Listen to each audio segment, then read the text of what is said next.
Vodilna Olimpija je tokrat gostovala pri nogometaših Celja, to je bil izjemno pomemben dvoboj za Ljubljančane. Po porazu v prejšnjem krogu pri Mariboru so nujno rabili nove 3 točke.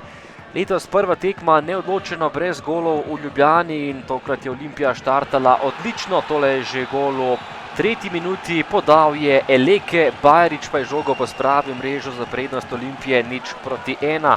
Lepo preigravanje Elekeja in žoga proti Bajriću, ki je zatresel mrežo Celja. Eleke je v zadnjih 2 tekmah poživil napad Olimpije in prispeval še drugo podajo na drugi tekmi.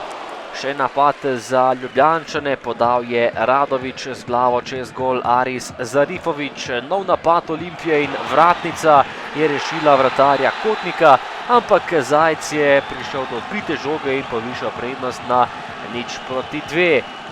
Odlično je udaril Radović, stresel vratnico, Miha Zajc pa je žogo pospravil v prazno mrežo.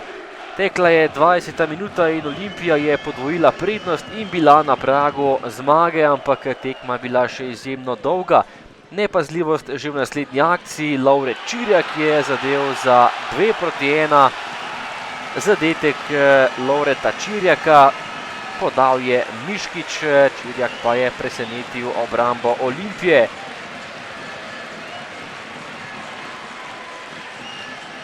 Nekoliko nespretna obramba Olimpije in Čirjak je znižal rezultat. Potem pa že naslednja akcija in priložnost za Grofe.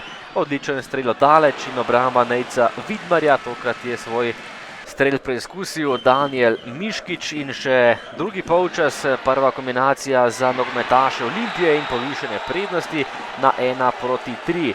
To je bila velika napaka vratarja Kotnika, ki je žogo izpustil mrežo, zadel je Rok Kronaveter. Še enkrat je zatresel mrežo vratarja nasprotne ekipe in takole je Kronaveter zabil še svoj 16. gol v letošnjem prvenstvu. Le še en gol zaostaja za Andražem Šporarjem. Olimpija pa je imela visoko prednost za drugi polčas, še napad za Zmajčke, tokrat je meril Zajc, odlična obramba Kotnika. Prosti strel za Olimpijo, močno Kronaveter in Kotnik je žogo uspel odbiti. Celjani so napadali za znižanje zaostanka, to je bil strel Čirjaka, še enkrat obramba Vidmarja, potem še Pajač in 2 izjemni obrambi Nejca Vidmarja, ki je tokrat rešil Ljubljančane. Še zadnja kombinacija tekme za malenkost mimo gola Matej Podlogar, tokrat z glavo in ostala je pri prednosti gostov 1:3. Velika pomembna zmaga Olimpije za prednost na lestvici, kajti Maribor je tekmo izgubil in Olimpija je pred zadnjimi 2 krogi prva, ima 3 točke prednosti pred nogometaši Maribora. Rabijo samo še eno zmago in bodo prvaki.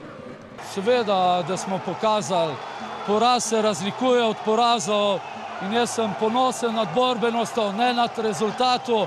Dobili smo 3 take naivne gole. Ne bom rekel, da sem od tega nekaj naučil, ne smemo se učiti iz takih napak. Na koncu Olimpija je dala 3 gole, zmagala in jaz si čestitam.